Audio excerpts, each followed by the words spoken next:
I keep thinking about this storyline, and honestly, the more I sit with it, the more chaotic it feels in my head. Not chaotic in a bad way exactly, more like messy human drama. The kind soap operas sometimes forget how to do because everything becomes too clean and predictable. This idea with Sidwell, Willow, Drew, it should not feel clean at all. It should feel uncomfortable, morally ugly, confusing, because what is happening here is not just villain versus hero. It is manipulation, guilt, desperation, power, and a lot of people making terrible decisions for reasons that almost make sense if you squint hard enough. So let me start with Sidwell because everything in this story begins with him pulling the strings. Sidwell is not just blackmailing Willow. That would be too simple, too ordinary. If the story wants to land emotionally, then Sidwell has to enjoy the control. He does not simply threaten Willow with evidence about the injection that caused Drew's stroke. No, he studies her, watches how she reacts, waits for the exact moment when her guilt is at its peak. Then he approaches her quietly. Imagine the scene. Willow already believed she got away with something terrible. Drew collapsed. People assumed it was natural. Doctors were confused but eventually stopped asking questions. The city moved on. Willow tries to move on too, but the guilt sits inside her like a stone in her stomach. Then Sidwell shows up. He does not shout. He does not threaten immediately. He simply shows her a piece of proof. Maybe a photo of the syringe. Maybe a piece of hospital footage that was never erased. Maybe a chemical report showing the drug that was injected. Something small. Something undeniable. And Willow knows instantly. She is caught. From that moment forward, Sidwell owns her. What makes this darker though is Sidwell's long-term plan. He is not interested in destroying Willow. If he wanted that, he could go to the police in 5 minutes. He wants something better. He wants a puppet. And Willow is the perfect puppet. Public perception of Willow is important here. She is seen as compassionate, trustworthy, almost gentle to a fault. People like her, voters like her. That kind of image is political gold. Sidwell understands that faster than anyone else. So while Drew is lying in a hospital bed with everyone believing he may never recover, Sidwell begins guiding Willow toward power, slowly, quietly. He tells her she should step forward, continue Drew's work, represent the people, help the community. It sounds noble. It sounds selfless. But every speech Willow gives, every public appearance she makes, every step up the political ladder is happening because Sidwell is standing just behind the curtain, whispering directions. I personally think this is where the story gets interesting. Willow is not suddenly evil. That would be lazy writing. Instead, she becomes trapped inside her own lies. She tells herself she is doing this for the right reasons. For stability, for the community, for Wiley and Amelia. But deep down, she knows something else. If she refuses Sidwell, everything collapses. Drew's collapse becomes a criminal investigation. Her children could lose their mother. Prison becomes a real possibility. So Willow continues playing the role Sidwell created for her. And that is already disturbing enough. But Sidwell is not finished. The shocking part of the story comes later when Sidwell reveals his true expectation. He wants a child. Not just any child. His child. And he wants Willow to be the mother. When I first imagined this twist, it almost felt too outrageous even for a soap opera. But then again, soap operas thrive on outrageous ideas. The trick is making the emotional logic believable. Sidwell's reasoning is twisted but strangely logical in his own mind. He sees Willow as the perfect political figure. Respected. Empathetic. Clean reputation. If she becomes a long-term political leader, then having a family image strengthens that image. And if the child is secretly his, then Sidwell believes he is creating a legacy that connects power, bloodline, influence. He does not explain all of this right away. Instead, he drops the request casually, like it is another item on a business contract. Willow is horrified. Her reaction should not be calm or composed. She should feel sick hearing it. The idea that the man controlling her life also expects her to carry his child is beyond disturbing. She refuses immediately, but Sidwell is patient, almost calm about it. He reminds her what happens if she refuses. The evidence goes public. The police reopen the case. Drew's collapse becomes attempted murder. Then he sweetens the deal in a way that makes everything even more morally uncomfortable. Sidwell promises he can solve all of Willow's problems. Drew could disappear permanently. Not dead necessarily, just gone. Moved somewhere. Silenced. Michael could disappear too. Out of the picture. No custody battles, no conflict. Willow could raise Wiley and Amelia exactly how she wants. A perfect life. All she has to do is obey.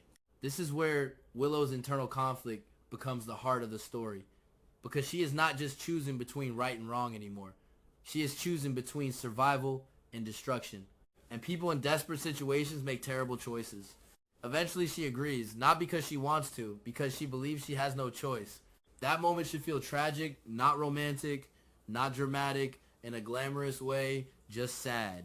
After that, the situation grows darker little by little. Sidwell's control increases, Willow's independence shrinks. He reviews her speeches, chooses which donors she meets, tells her which political positions to support.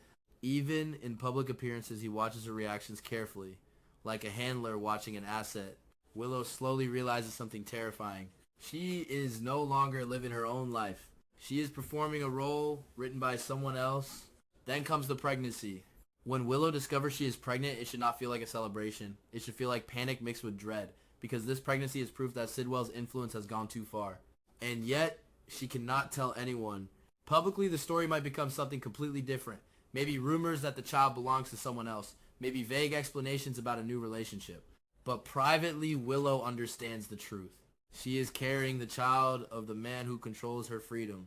While all of this is happening, another storyline begins quietly in the background. Drew survives. This part of the story works best if it stays secret for a long time. Doctors discover something unusual in his medical records.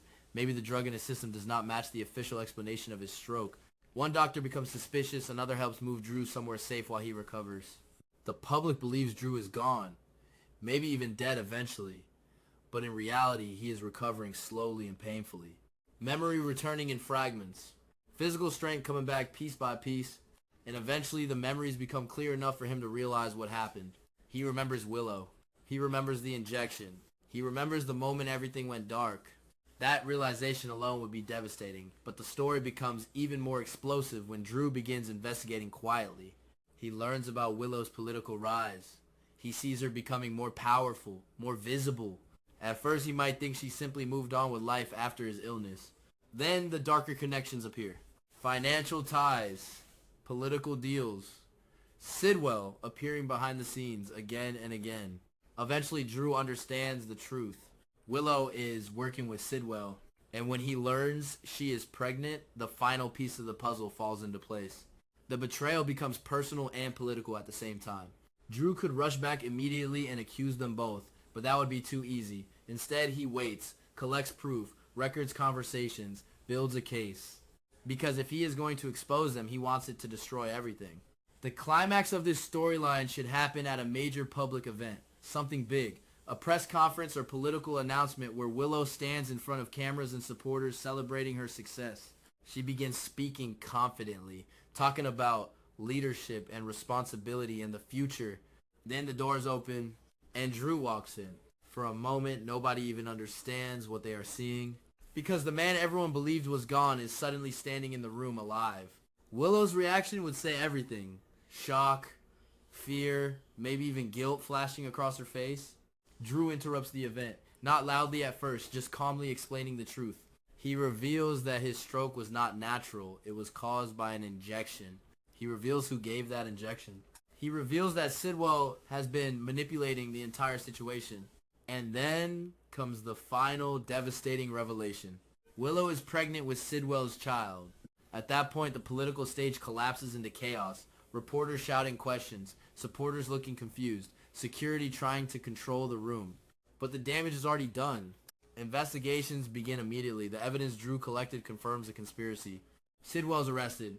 Willow is arrested too. And this is where the story ends, in a way that feels painfully ironic. Willow believes she was protecting her future, protecting her children, securing a stable life. Instead, she loses everything. Her career disappears overnight. Her reputation collapses. The same public that admired her now sees her as a criminal. And the most heartbreaking detail is the pregnancy, because the child she is carrying becomes a symbol of everything that went wrong.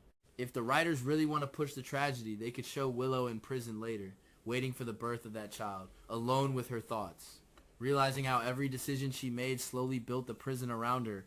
Personally, I think that kind of ending would actually feel powerful. Not happy, not neat, just heavy, the kind of soap storyline that people argue about for weeks because nobody agrees who was truly the villain? Was it Sidwell manipulating everyone? Was it Willow choosing survival over morality? Or was it the entire system of power and secrets that allowed everything to happen in the first place? And honestly, I like stories that leave that question unresolved, because real people are messy like that. Good intentions turning into terrible outcomes. One lie creating another until the truth finally explodes in the worst possible moment.